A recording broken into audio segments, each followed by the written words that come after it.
काही मुलं पहिल्याच महिन्यात पालथं पडण्याचा प्रयत्न करतात. अशा वेळी बाळाचा एक हात जर त्याच्या धडाच्या खाली अडकलेला असेल तर आपण त्याला तो हात बाहेर काढण्यास मदत करावी. तसंच काही बाळं सरकण्याचा प्रयत्न करतात.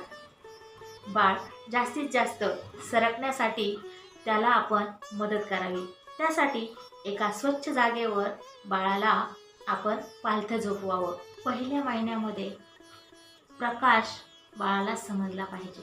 पहिल्या महिन्यामध्ये प्रकाशाला प्रतिसाद देण्याची क्षमता वाढणे खूप महत्त्वाचे असते आणि या काळामध्ये आपण हे अनुभव बाळाला दिले पाहिजे. त्यासाठी जन्मापासून तर 1 महिन्याचा कालावधी खूप महत्त्वाचा असतो. मग आपण पालक म्हणून काय केले पाहिजे, तर बाळाला एका अंधाऱ्या खोलीमध्ये घेऊन जा. मग तिथे बटन दाबून बल्ब चालू करा आणि प्रकाश बाळाला दाखवा. मग प्रकाश सुरू झाल्यानंतर उजेड झाला असं बाळाला तुम्ही म्हणा. नंतर बटन बंद करून अंधार करा आणि अंधार झाला असे म्हणा. बल्बचा उजेड दिसल्याबरोबर बाळ डोळे मिचकवते, म्हणजेच बाळ प्रतिसाद देते असे समजावे. जेव्हा बल्ब लागतो त्यावेळेला बल्बची आकृती बाळाला समजू लागते. अंधारा उजाडाच्या खेळामुळे बाळाच्या दृष्टीचा विकास होतो.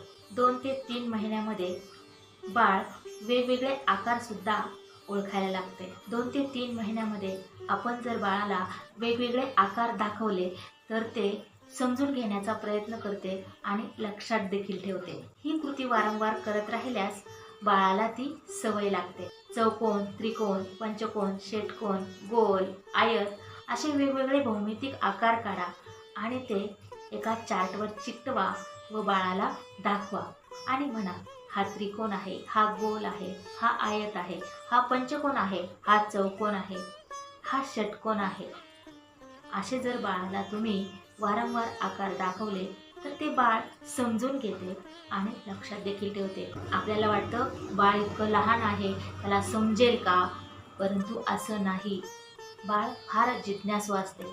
सगळ्या गोष्टी समजून घेण्याचा प्रयत्न करत असते आणि समजून घेत असतानाच या प्रोसेसमध्ये त्याच्या मेंदूमध्ये न्यूरॉन्सच्या जोडण्या जास्तीत जास्त होत असतात. म्हणून आपण हे अनुभव बाळाला नक्की द्यायला हवे. पुढील टप्प्यातील ज्या ॲक्टिव्हिटी आहे त्या आपण पुढील व्हिडिओमध्ये पाहूया.